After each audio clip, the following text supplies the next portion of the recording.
푸른 봄을 기록하고 있는 우리는 청춘 예찬입니다.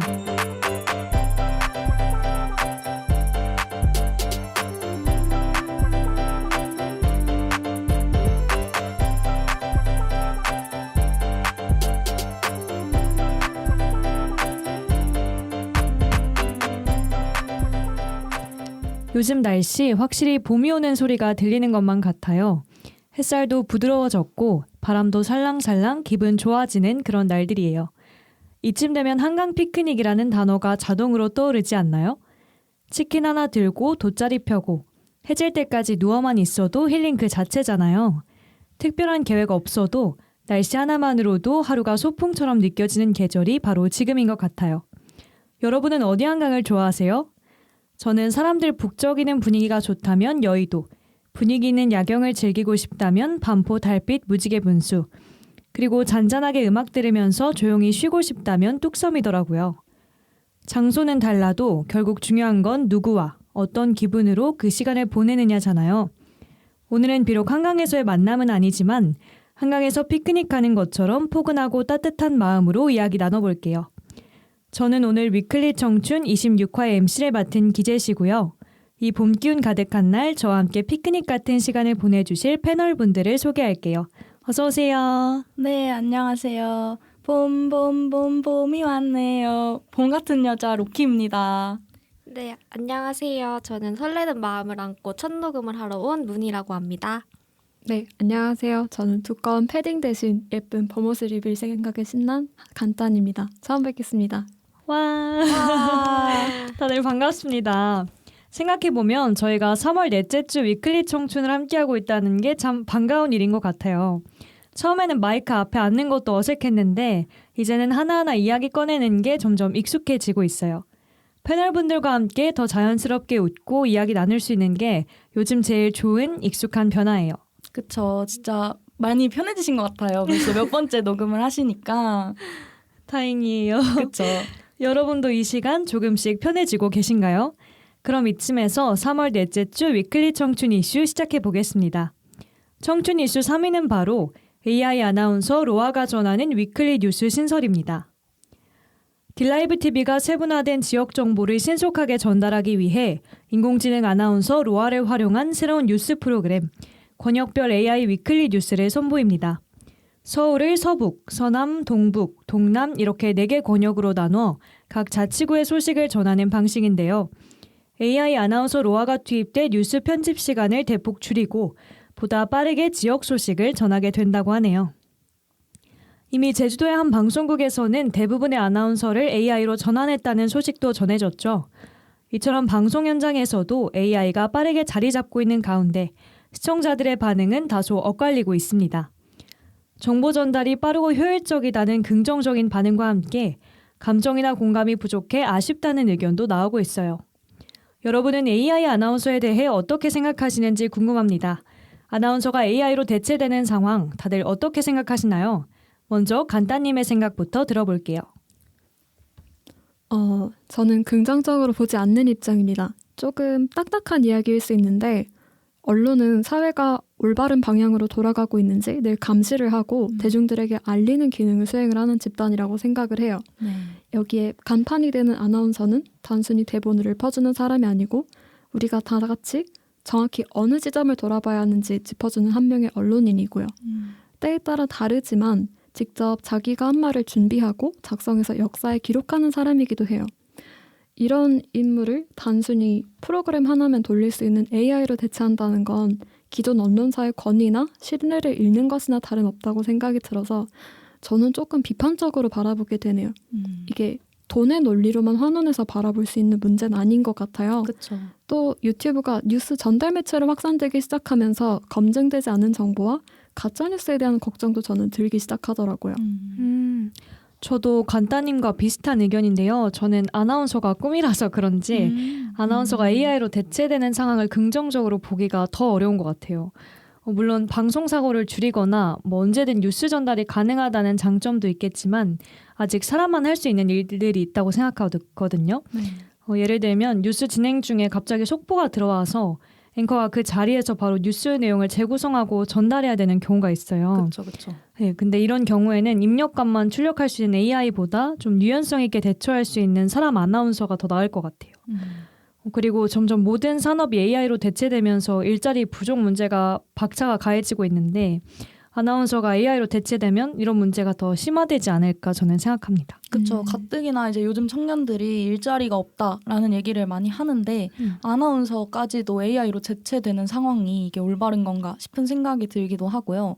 그리고 또 이제 아나운서들이 단순히 정보만 전달하는 게 아니잖아요. 그러니까 네. 사람들로 하여금 그 정보를 기억하게 만들고 또 그 정보로부터 뭐 팩트를 전달한다고는 해도 그 정보로부터 또 다른 생각을 하게 만드는 역할을 아나운서들이 한다고 저는 생각하는데 AI 아나운서로 대체가 된다면 그런 일을 제대로 해낼 수가 있을지 그런 걱정도 되더라고요.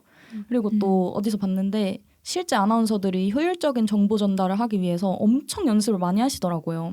뭐 발음 교정도 하고 빠르기 조절도 하고 막 엄청 그 선배들한테 컨펌 받아가면서 많이 하시던데 AI 아나운서로 그냥 이렇게 딸깍해서 나오는 그걸로 그런 것까지 다 시청자들을 만족시킬 수 있을까 하는 생각이 들어서 그래서 저는 조금 저도 부정적으로 보는 입장이고요. 아마도 대체된다면 그래도 심야 라디오 뉴스 정도는 대체를 해서 뭐 24시간 방송을 한다던가 그 정도로 사용이 될 수 있을 거라고 생각하긴 합니다. 저는 사실 세 분과는 다르게 AI 아나운서의 장점을 좀 더 바라보고 싶은데요. AI 아나운서는 인건비를 아낄 수 있기 때문에 예산이 많지 않은 소규모 방송국에서 좋은 방법으로 활용할 수 있을 것 같아요. 또 AI 아나운서는 24시간 계속 방송국에 상주할 수 있는 셈이잖아요. 그렇죠. 제가 예전에 방송국 관찰 예능을 본 적이 있는데 거기서 펑크낸 자리를 채우느라 당직실에서 자고 있던 아나운서분이 좀 급하게 방송에 투입되는 경우를 본 적이 있거든요. 그래서 눈도 못 뜨고 막 생방송을 하시는데 너무 피곤해 보이셔서 안쓰럽다고 생각이 들더라고요. 그럴 때 이렇게 펑크난 자리를 대체하거나 뭐 새벽이나 한밤중에 속보를 보도하는 일은 AI가 하면 더 편하지 않을까 하는 생각이 들더라고요. 그렇죠. 요즘에 특히 약간 속보 나갈 일이 좀 많이 맞아요. 일어나고 있잖아요. 맞아요. 좋지는 않지만 그렇죠. 그럴 때는 확실히 좀 더 현장에서 일하는 분들한테는 좀 좋은 대안이 될 수 있을 것 같다는 생각이 말씀 들으니까 드는 것 같아요. 맞아요. 그 24시간 방송이 가능하다는 점은 분명 큰 장점이지만 사람만이 줄 수 있는 따뜻함과 공감을 AI가 쉽게 따라올 수 없다는 의견이 많네요. 여러분은 이렇게 아나운서를 비롯해 많은 영역에서 AI가 활약하고 있는 걸 어떻게 보고 계신가요? 사실 우리 일상 속에서도 AI가 이미 꽤 가까이 와 있잖아요. 예를 들면 쇼핑몰에서 상담 챗봇을 이용하거나 과제할 때 챗GPT를 사용한 경험 다들 있으실 거라 생각합니다. 여러분은 어떤 순간에 AI와 함께 하셨는지 기억나는 경험이 있다면 나눠주세요. 일단 대학생들은 아무래도 챗GPT를 제일 많이 사용을 할 것 같아요. 맞아요. 저도 제일 많이 사용을 했고 다들 써보신 적 있으신가요? 그렇죠. 네, 그쵸, 엄청 다들. 많이 그쵸. 전에 한번 제가 논문 쓰는 수업을 받았던 적이 있었는데 거기서 이제 기말로 논문 레포트를 낸 적이 있었어요. 근데 교수님도 챗GPT를 써라 이런 분이셨거든요. 진짜요? 그래서 저도 좀 챗GPT 도움을 그래서 그때 많이 받았었는데 진짜 편하긴 하더라고요. 근데 저는 아직까지는 좀 막 엄청 신뢰하는 타입이 아니라서 다른 거를 부탁하진 않았지만 약간 그런 게 있었어요. 마지막 결론 작성할 때 요약해서 맞아요. 써라. 맞아요. 너가 그동안 앞에 썼던 걸 요약해서 마지막에 써야 된다 했는데 요약이 너무 하기 싫은 거예요. 시간이 얼마 안 남았는데. 귀찮죠. 그래서 챗GPT한테 제가 썼던 걸 다 긁어서 이거 세 단락으로 요약해줘 하니까 바로 나오더라고요. 맞아요. 그래서 진짜 편하고 그리고 저는 진짜 놀랐던 게 저희가 원래 녹음하는 녹음실이 있잖아요. 네. 근데 거기서 녹음 어떤 문제가 생긴 적이 있었거든요. 근데 그거를 어떻게 해결을 하지? 하고 이제 운영진 톡방에서 막 얘기를 했는데 한 작년 8기 운영진 친구가 챗GPT한테 물어보고 그 캡처해서 보내주더라고요. 그래서 그렇게도 사용을 할 수 있다는 거를 그때 저도 약간 한 대 맞은 것 같았어요. 아 진짜 MZ하다 확실히. MG다. 대단한데요? 근데 또 보니까 가짜 정보도 되게 많이 알려준다고 하더라고요. 제가 맞아요. 얼마 전에 봤는데 책 줄거리 알려달라 이런 과제할 때 그런 걸 좀 쓰시는 사람들이 있나 봐요. 근데 있지도 않은 제목도 아예 없는 책이고 맞아요. 보셨나요? 본 것 같아요. 그리고 막 내용도 있는 책인데도 내용을 가짜로 알려주는 거예요. 맞아요. 그래서 그런 거는 확실히 아직 좀 아니 근데 이거는 좀 엿 먹으라고 속이는 거 아니에요 이 정도면? 그러니까요. 어떻게 그러니까요. 제목까지 알려주면서 이 책 요약해줘 했는데 그냥 모른다고 하지. 그러니까 정보가 없다고 차라리 하지. 네. 그렇게 알려주는 거는 좀 아닌 것 같은데 그래서 약간 본인 사용자가 적정한 선을 잘 지켜서 활용을 해야 할 것 같다는 생각이 들었습니다. 맞아요. 저도 로키님이 말씀해주신 것처럼 저도 대학생으로서 챗GPT를 정말 애용하고 있어요. 확실하게 검증이 되지 않은 정보를 가끔 줄 때도 있지만 제가 느끼기에는 챗GPT가 자료도 너무 잘 찾고 맞아요. 문장을 정리도 잘하고 심지어 제가 그 전공이 마케팅인데 네. 새로운 아이디어를 내는 것까지 점점 맞아. 잘하게 되는 맞아요, 거예요. 맞아요. 뇌를 그렇더라고요. 외주 주는 느낌이라고 해야 되나? 맞아요. 진짜. 그래서 제가 심지어는 교수님한테 메일 보낼 때 문장을 더 정중하게 바꿔줘. 이렇게 부탁을 한 적도 있어요. 그래서 너무 편리한데 그것 때문에 제가 과하게 의존하게 되는 것 같아서 조금 걱정도 하고 있습니다. 저도 챗GPT 써본 적 있는데 네. 아까 로켓님이 하신 말씀이랑 비슷하거든요. 혹시 좀 단어가 웃기긴 한데 세종대왕 맥북 프로 던짐 사건이라고 혹시 아시나요? 세종대왕 맥북 프로는데 어떤 단어의 조합이에요, 이게? 이게 어떤 사용자가 챗GPT야 조선 왕조실록에 기록된 세종대왕의 맥북 프로 던짐 사건에 대해 알려줘라고 말도 안 되는 질문을 던지니까 챗GPT가 마치 그게 진짜 있었던 일이냐 뻔뻔하게 지어내서 답변을 늘어놓은 사건이었는데요. 답변이 이제 기가 막혀요. 묻고 싶을 때 한번 찾아보세요. 아니 이거 너무 황당하다. 어떻게 이런 근데 이걸 물어볼 생각을 한 것도 좀 너무 신기해요. 네, 단어의 진짜. 조합이 너무 황당하다 진짜. 세종대왕이 맥북이라니 웃기죠. 그러니까요. 약간 이런 식으로 AI가 사실 확인을 거치지 않고 없는 일을 있는 것처럼 지어내는 경우를 AI 환각이라고 부르더라고요. 이게 말이 이렇게 따로 있는 네. 거였네요. 이런 경우가 되게 많은가 봐요. 되게 자주 발생하는 문제라고 하더라고요. 시스템상. 문제가 확실히 큰 맞네. 것 같아요. 네, 확실히 있습니다. 왜냐하면 저도 이걸 경험을 해봤거든요.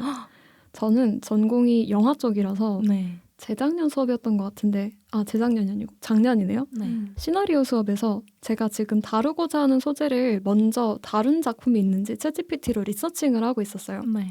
근데 찾아보니까 뭔가 재밌어 보이는 작품을 가득 찾아줘가지고 너무 신이 나서 헉! 다행이다, 참고할 게 있네, 다 읽어봐야지 하는 마음으로 구글링을 해봤는데 없는 거예요. 와. 계속 추궁을 하고 이거 작가 연보를 좀 찾아줘. 이것은 사람 맞아? 전작에는 어떤 특성들이 있어서 계속 물어보니까 결국 죄송합니다. 다 지어낸 이야기였어요. 와 뭐야. 하고 싫더라고요. 너무 나쁜데?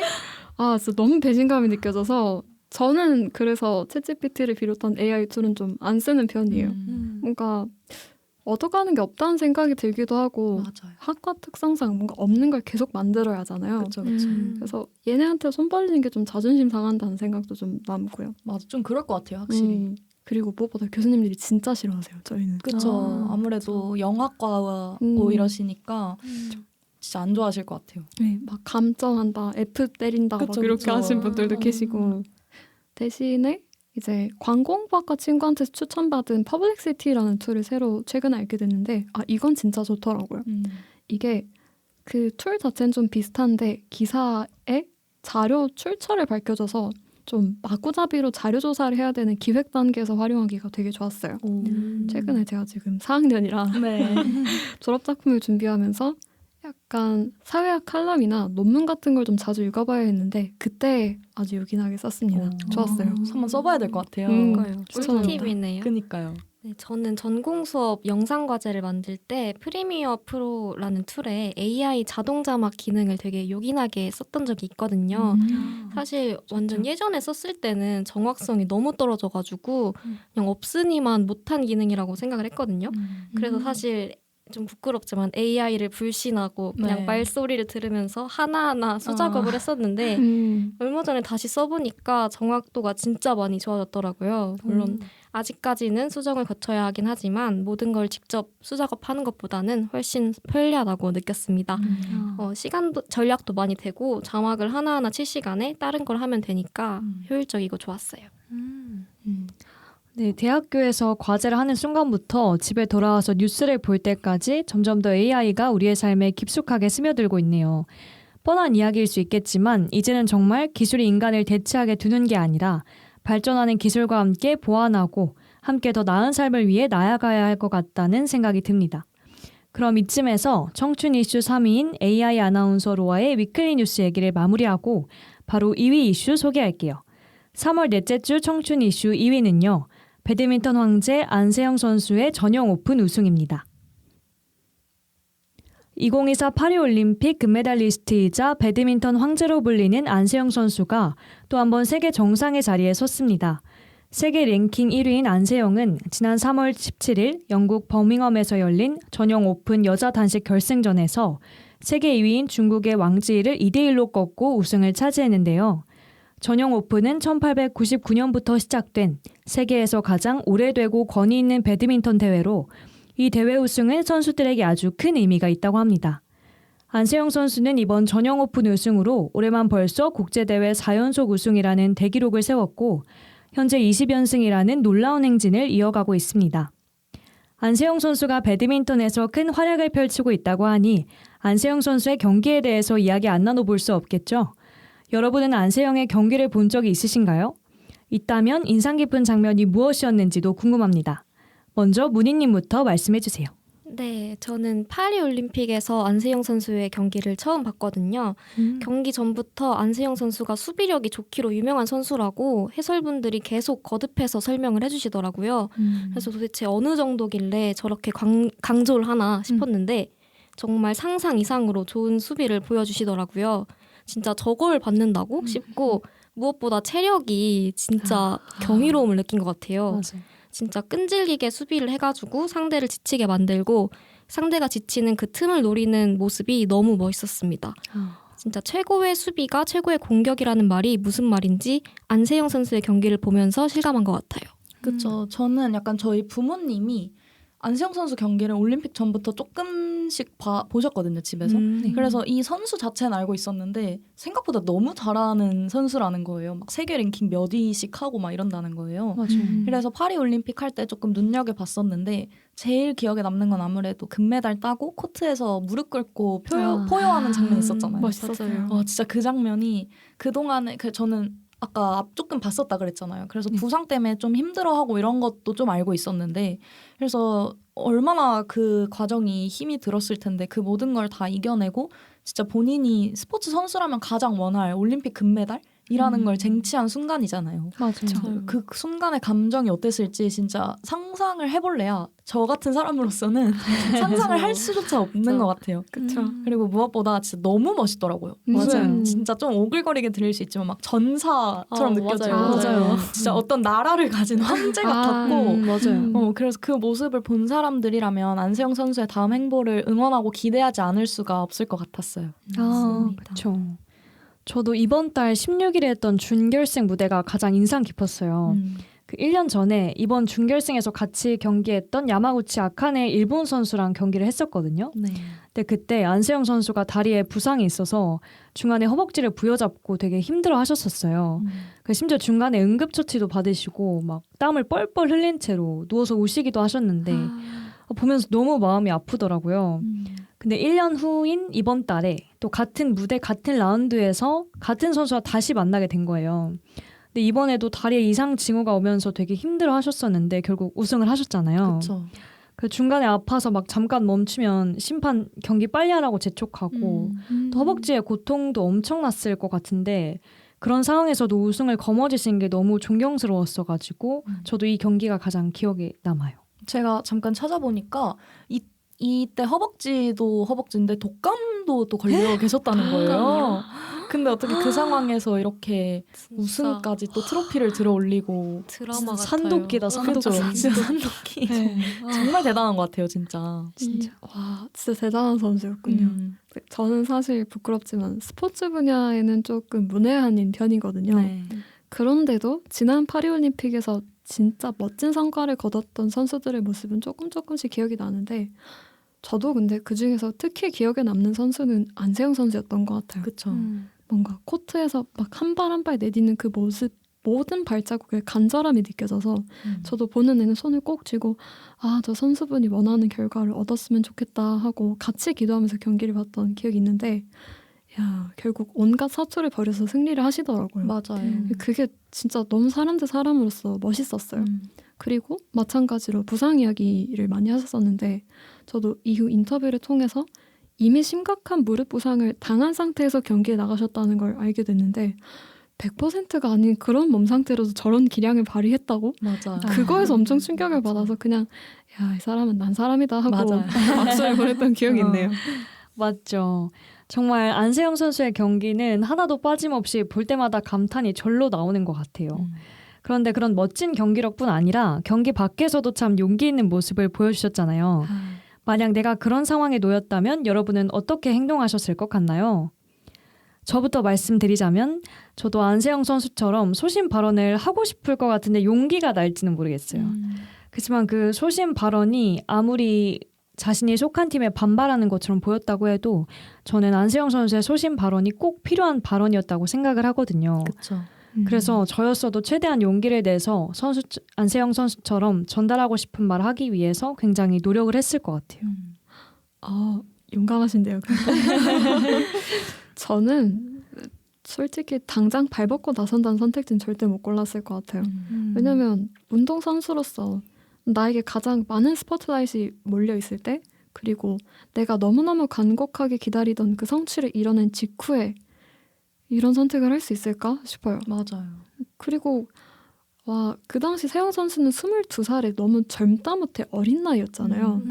그런데도 인터뷰를 후에 찾아보니까 손을 이렇게 덜덜 떨면서 말씀을 하시면서도 목소리에서 너무 침착함과 담대함 같은 게 느껴지더라고요. 그래서 진짜 하고 싶은 말이 뚜렷했던 사람이구나 하고 그냥 잠자코 듣고 있었는데 제가 생각하기에는 그 말씀을 하신 게 이 말이 뱉어진 뒤로 자기가 당했던 부당한 일들을 다른 후배 선수들이 다시는 안 겪게 하려고 폭로를 해버린 게 아닌가 싶었어요. 맞아요. 운동선수는 이게 몸을 사용하는 직군이라서 특성상 커리어가 되게 짧고 굵게 마무리될 수밖에 없잖아요.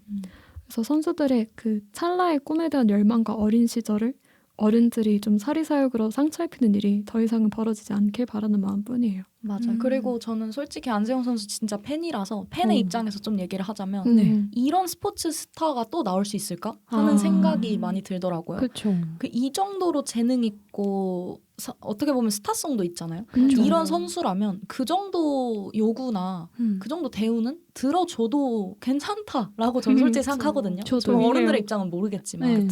그래서 참 이게 이렇게 싸움이 길어지고 한 사람만 계속 상처받는 게 저도 너무 아쉬운 것 같아요. 그리고 만약에 저였어도 그러지 못했겠죠. 왜냐하면 너무 이제 무섭잖아요. 사람들이 그쵸. 내 의도랑 내 말을 이제 다르게 받아들일 것 같아서 되게 걱정이 될 것 같기도 하고. 맞아요. 그리고 아까 간따님이 말씀하셨던 것처럼 진짜 축하만 받아야 되는 상황이잖아요. 맞아요. 아까 제가 말했듯이 정말 스포츠 선수라면 누구든 원하는 올림픽 금메달을 달성한 순간에 그렇게 힘든 길로 걸어 들어가는 선택을 어떻게 제가 직접 할 수가 있겠어요. 그렇죠. 저라면 그냥 편한 길로 다음에 얘기할까? 그쵸. 한 달 있다 얘기할까? 이렇게 했을 것 같은데 맞아. 그래서 안세영 선수가 더 대단한 거겠죠. 저 같은 사람이랑은 다르니까요. 네, 공감되는데요. 그렇죠. 저도 절대 안세영 선수처럼 못했을 그쵸. 것 같거든요. 속한 조직에 반기를 드는 거니까 가깝게 지냈던 동료들이랑도 멀어질 수 있고 맞아요. 그 이후에 일어날 후폭풍이 너무 두려웠을 것 같아요. 그렇죠. 만약에 뭐 진짜 같이 나서줄 사람이 있으면 몰라도 혼자서는 절대 그렇게 못했을 것 같아요. 사실 뭐 마음이 맞는 여럿이 함께 한다고 해도 저는 약간 쫄아서 뒤에 빠져있지 않을까 싶기도 하는데요. 그래서 안세영 선수가 더 대단하게 느껴지는 그쵸, 것 같습니다. 그렇죠. 쉽지 않은 상황에서도 자신의 생각과 상황을 당당히 말하는 모습이 안세영 선수를 더 빛나게 한 것 같아요. 그런 안세영 선수에게서 닮고 싶은 점 한 가지씩 말해보면 좋을 것 같아요. 저는 일단 사람 자체가 그냥 너무 대단한 것 같아요. 이게 이런 스포츠 스타가 배드민턴 종목에서 또 나올 수 있을까 싶을 정도로 뭐 그동안 계셨던 유명하신 분들도 물론 다 대단하지만 그냥 다 떠나서 커리어가 미쳤잖아요. 세계 랭킹 1인데 그냥 무슨 말이 필요하겠어요. 진짜. 내가 전국에서 뭘 제일 잘해도 대단한 건데 전 세계에서 제일 잘한다? 그죠. 솔직히 제가 안세영 선수였으면 오히려 막 나 이 정도인데 왜 내 말 안 들어줘? 이렇게 할 수 있을 정도로 진짜 커리어 에서는 정말 끝판왕을 찍었다고 생각을 하고 그리고 또 부상과 온갖 힘든 상황 속에서도 이렇게 모든 걸 달성할 정도로 끈기와 열정이 정말 대단한 사람이라고 생각을 하고 맞아요. 정말 한 10%라도 닮으면 제가 서울대를 갔겠죠? 공부에 적용을 네, 해서 닮았으면 좋았겠지만 그래도 너무 좋아하는 사람이니까 앞으로 닮을 수 있도록 열심히 한번 저도 살아가 보도록 하려고요. 맞아요. 저도 로켓님이랑 비슷한 생각했던 게 그 요즘 신조어 중에 인간 자체가 강하다 뭐 그런 말 하잖아요. 이 선수한테 해당되는 말이 아니었을까 그렇죠. 싶고 저는 가장 멋있었던 점이 자기 자신의 재능과 열정을 그냥 있는 그대로 말할 줄 아는 세영 선수의 태도가 진짜 멋지다고 생각을 했어요. 맞아요. 그러니까 한국은 겸손과 겸양의 미덕이 유독 강하게 적용되는 문화권에 속해 있잖아요. 맞아요. 그러니까 우리도 좀 돌이켜서 생각을 해봤을 때 칭찬을 하는 말에 아니에요 하고 좀 밀어내듯이 대답을 하는 게 좀 익숙한 편이고요. 맞아. 이런 세상에서 내 땀방울은 너무나 값지고 아름답다라고 스스로 당연하게 밝히고 또 지금 모든 커리어로 자기 프라이드가 당연하다는 걸 증명해 나가고 있잖아요. 그렇죠, 그렇죠. 아마 세영 선수가 우리 세대의 근거 있는 자신감의 대표적인 인물이 되어주지 않을까 싶네요. 너무 멋있어요. 그렇죠. 아니 근데 근거가 너무 있어서 맞아요. 그죠. 세계를 넘쳐나죠. 넘쳐요 진짜. 이런 사람이 겸손과 겸양 그거는 오히려 아닌 것 같아요. 진짜. 그쵸. 인정해야죠. 맞아. 진짜 인정합니다. 저는 앞서 말씀드렸던 것처럼 안세영 선수의 용기를 닮고 싶어요. 좀 불합리하다고 느끼는 것을 불합리하다고 말할 수 있는 그 용기가 너무 멋있더라고요. 맞아요. 그리고 꼭 안세영 선수가 아니라 저희도 이제 사회생활을 하면서 크고 작은 부조리를 겪게 될 텐데 그럴 때마다 저런 용기가 꼭 필요하다고 저는 생각을 합니다. 맞아요. 저는 사실 요즘에 멘탈 이슈가 자주 있거든요. 안 돼. 멘탈이 터져가지고 할 일을 다 하지 못하는 경우가 종종 생기곤 하는데 안세영 선수는 경기 중에 불리한 상황이 오더라도 뭔가 흔들리지 않고 경기에 집중하는 강한 멘탈과 끈기를 가지고 있잖아요. 맞아요. 저도 그런 강한 멘탈과 끈기를 닮고 싶습니다. 할 수 있습니다. 그럼요. 멘탈 터지지 마세요. 네, 국제대회 4년 연속 우승과 20연승이라는 놀라운 기록뿐 아니라 금메달리스트로서의 책임감과 소신 있는 행동까지 정말 배울 점이 많은 사람인 것 같습니다. 앞으로의 도전 역시 진심으로 응원하겠습니다. 그럼 안세영 선수의 우승 소식에 대해서는 여기서 마무리하도록 하고 오늘의 마지막 이슈를 발표해 볼게요. 3월 넷째 주 청춘 이슈 1위는 바로 2025 프로야구 개막전입니다. 2025 KBO 리그가 3월 22일 드디어 막을 올렸습니다. 지난해 프로야구는 1982년 출범 이후 처음으로 관중 1,000만 명을 돌파하면서 사상 최대 흥행을 기록했는데요. 시범 경기부터 이미 만석 행진을 이어가며 올해도 그 열기가 이어질 것으로 보입니다. 특히 개막전 티켓팅은 그야말로 전쟁이었다고 하는데요. 선예매에서 대부분의 좌석이 팔렸고 일반 예매 역시 몇 분 만에 매진되며 야구 팬들의 뜨거운 관심을 실감케 했습니다. 하지만 이러한 온라인 중심의 티켓팅 방식이 고령층이나 IT 기기에 익숙하지 않은 사람들에게는 큰 장벽이 된다는 문제가 제기되고 있습니다. 일부 구단에서 현장 판매표를 따로 배정하긴 하지만 대부분은 취소표 위주로만 풀리고 있는 상황이죠. 전석 매진으로 화려하게 출발한 2025 시즌, 올 한 해도 야구장에는 환호와 전망으로 가득 찰 전망입니다. 많은 이들의 사랑을 받고 있는 KBO 리그인 만큼 앞으로는 접근성 문제에도 조금 더 귀 기울일 필요가 있어 보이네요. 꼭 야구 티켓팅이 아니더라도 다들 살면서 티켓팅 한 번쯤은 해보셨을 것 같은데 혹시 티켓팅에 기적적으로 성공했던 경험이나 아쉽게 실패해 보신 적 있으신가요? 저 같은 경우는 친구가 라이즈 팬이어가지고 콘서트 티켓팅을 도와줬던 적이 있거든요. 네. 다들 그 티켓팅 연습 사이트 아시나요? 아. 그 보라색 포도알이 뜯어가지고 맞죠. 잡는 그건데 그거를 진짜 몇 번씩 하면서 손도 막 미리 풀고 나름 좀 민첩하게 클릭했다고 생각을 했는데 이제 렉이 걸려서 거의 16,000번인가? 대기 순번을 받고 남은 자리를 구경도 못했던 기억이 있습니다. 이미 다 나가고 나서 허망하게 이제 텅텅 빈 자리를 쳐다봤던 기억이 생생합니다. 씁쓸하네요. 그러게요. 저한테까지도 씁쓸함이 전해지는데 저의 경우는 요즘은 좀 못 가긴 했는데 좀 저는 소규모로 열리는 짜잘한 공연들을 보러 가는 걸 좀 좋아해서 티켓팅 여러 번 해봤었어요. 네. 그 문차이드라고 되게 좋아하는 퓨전 재즈 밴드가 있거든요. 네. 원래 한국을 잘 안 오는 밴드인데 3년 전에 내한 공연을 처음 온 거예요. 그래서 나 이거 진짜 꼭 가고 싶다, 좀 도와달라 하고 친구들 들으면 포섭을 해서 어렵게 티켓 한 장을 얻었는데 와 진짜 거의 한 손에 꼽는 공연이에요. 정말 좋았고 내한 오면 또 가려고요. 그래서 그리고 대학생이라면 빠질 수 없을 것 같은 티켓팅 중에 하나인 수강 신청. 매 학기 하는데 당최 성공해본 적이 없네요. 네, 저는 홍익대학교 소속이라 저희 학교에는 홍익솔이라고 학교 수강 신청 홈페이지를 똑같이 재현해 놓은 사이트가 있어요. 저희는 미리 담기 기간에 듣고 싶은 강의를 담아놓고 수강 신청 날에는 저 이렇게 시간표 신청하겠습니다 하고 딱 한 번 클릭하면 되는 시스템이거든요. 이제 거기에서 그 클릭 한 번이 0.5초 이하로 속도가 나오면 올크를 할 수 있다. 뭐 그런 이야기가 있어요. 그렇지만 저는 아무리 연습을 해도 본 적이 없어요. 진짜. 말을 아끼겠습니다. 그렇게 결국은 교수님한테 제발 저를 좀 받아주세요 하는 정정서, 징징서 쓰는 재주만 늘어난 채로 졸업을 하게 되네요. 이번 학기에는 그냥 되겠냐? 하고 일찌감치 포기하고 그냥 집에서 했고 그렇게 막학기에 정정서만 3장을 쓰고 졸업을 하게 되네요. 와, 3개 다 들어가셨나요? 어찌저찌 빌어서 붙었습니다. 그쵸, 4학년이니까. 저도 원래 PC방 항상 갔었는데 이번 학기에 그냥 포기하고 심지어 친구 집에서 노트북으로 그냥 했거든요. 그렇게 되는 것 같아요, 마음이. 그쵸. 그렇죠. 포기하게 돼요. 네. 맞아요. 문희님은 라이즈 티켓팅 경험이 있다고 아까 하셨는데 저는 고등학교 2학년 때 NCT를 좋아했어서 콘서트 가려고 티켓팅을 했던 적이 있어요. 근데 그때 핸드폰으로도 해보고 태어나서 처음으로 제가 PC방까지 가서 컴퓨터로도 해봤는데 정말 예상했던 대로 안 되더라고요.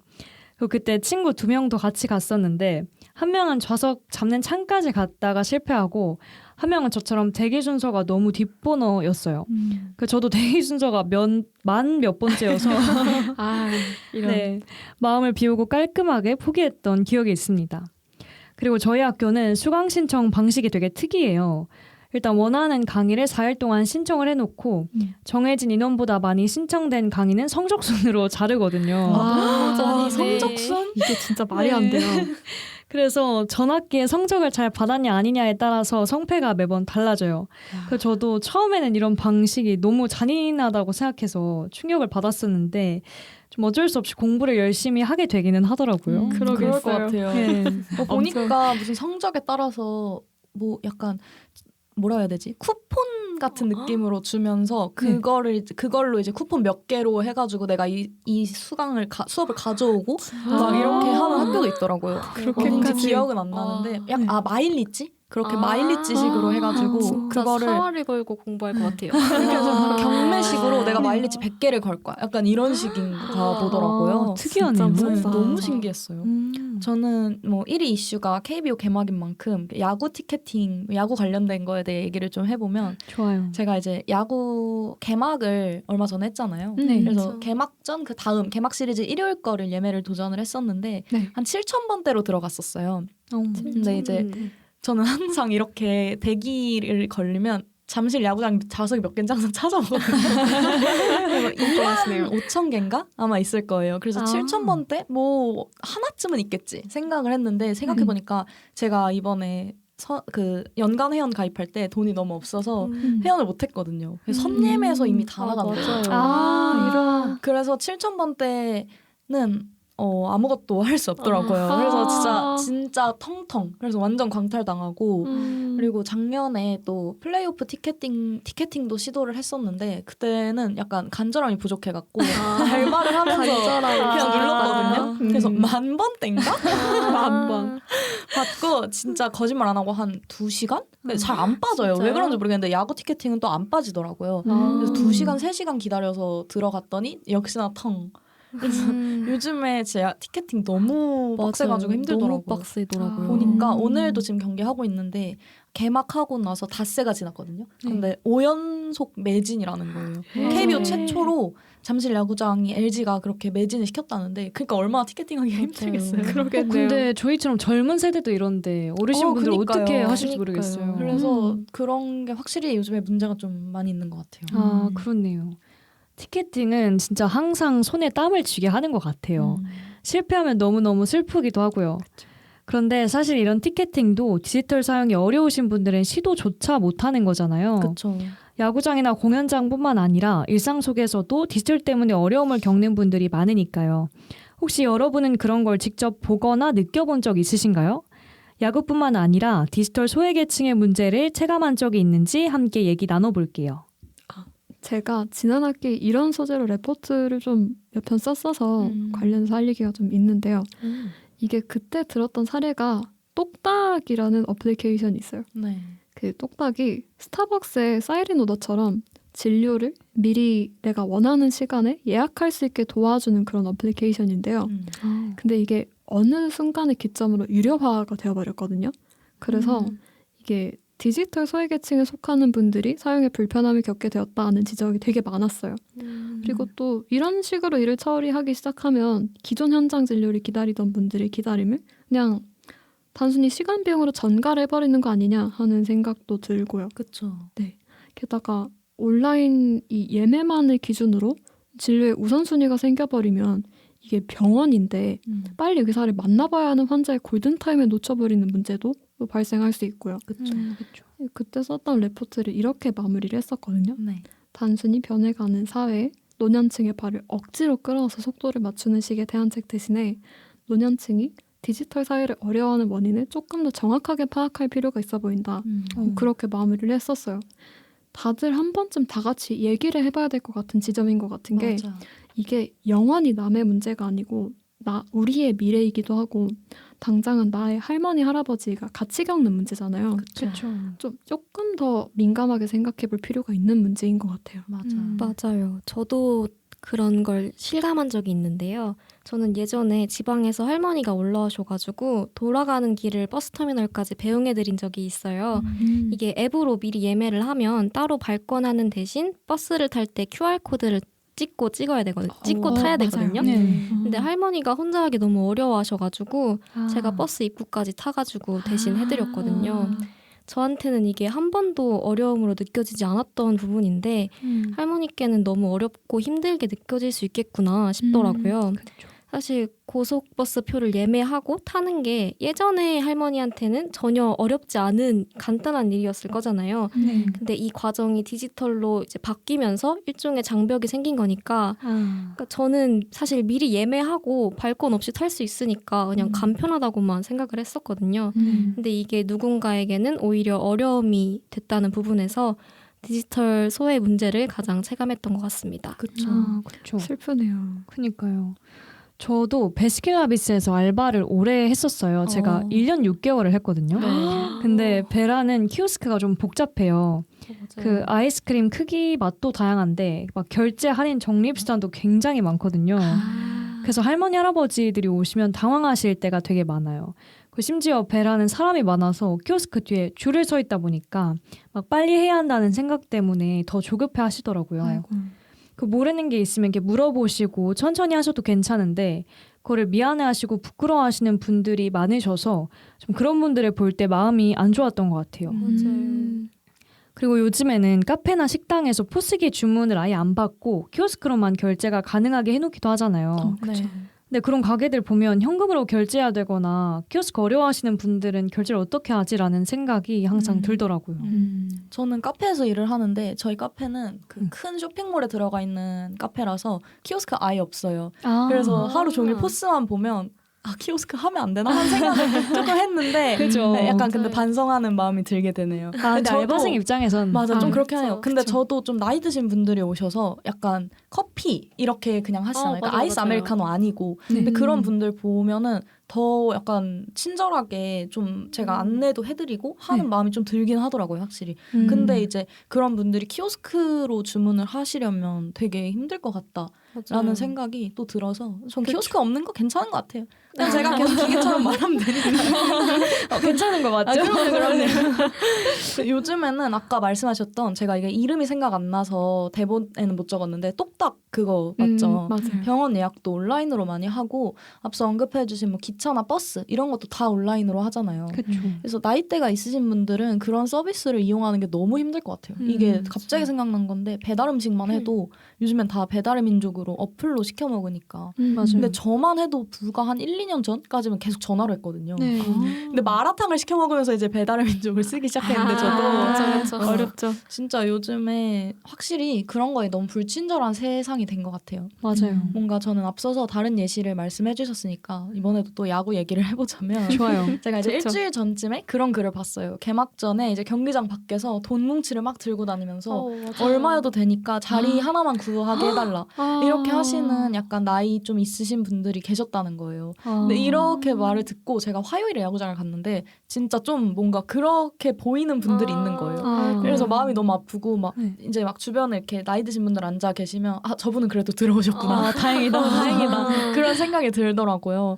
저만 해도 진짜 아까 말했던 것처럼 자리 잡고 하는 게 너무 힘든데 나이대가 있으신 분들은 진짜 더 힘드실 것 같아요. 뭔가 이렇게 문제를 좀 해결하려면 KBO 측에서 좀 나서서 뭐 선예매? 막 요즘에 이런 게 있다더라고요. 그런 거는 좀 막는다거나 네. 아니면 현장 예매표를 좀 어느 퍼센테이지 떼어놓도록 필수로 지정을 한다거나 해야 한다고 전 생각을 하는데 근데 또 이렇게 현장 예매표가 많이 만들어져 있으면 막 새벽부터 가서 줄 선 사람들이 분명히 생길 거란 말이에요. 그렇죠. 뭔가 그 모든 거를 다 아우를 수 있는 해결책을 잘 찾을 수 있었으면 좋겠어요. 근데 얘기를 들어보니까 야구가 얼마나 뜨거운지 실감이 되는 것 같아요. 그렇죠. 아, 네, 프로야구 뜨거운 인기만큼 다양한 나이대 사람들이 정말 남녀노소 모두 함께 즐길 수 있는 환경을 만들어 가야 할 것 같습니다. 디지털 시대일수록 더 많은 사람들을 배려하는 접근이 필요해 보이네요. 언젠가는 우리도 나이가 들수록 변해가는 사회에 적응하는 것이 점점 힘들어질 테니까요. 그럼 우리는 이 주제를 끝으로 3월 넷째 주 위클리 청춘을 마무리하도록 하겠습니다. 프레젠트에는 두 가지 뜻이 있죠. 선물 그리고 현재. 가만히 생각해보면 우리에게 가장 큰 선물은 바로 지금 이 순간, 눈앞에 있는 시간이 아닐까 싶습니다. 하루하루 치이고 싸우고 때론 서운할 때도 많지만 그 안에서 함께 웃고 기대며 살아가는 시간들.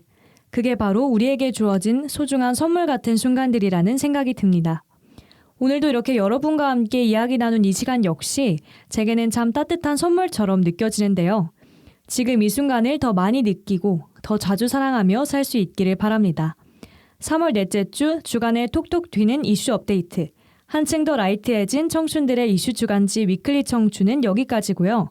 저는 지금까지 MC 기젯, 로키 간단. 문이었습니다. 안녕.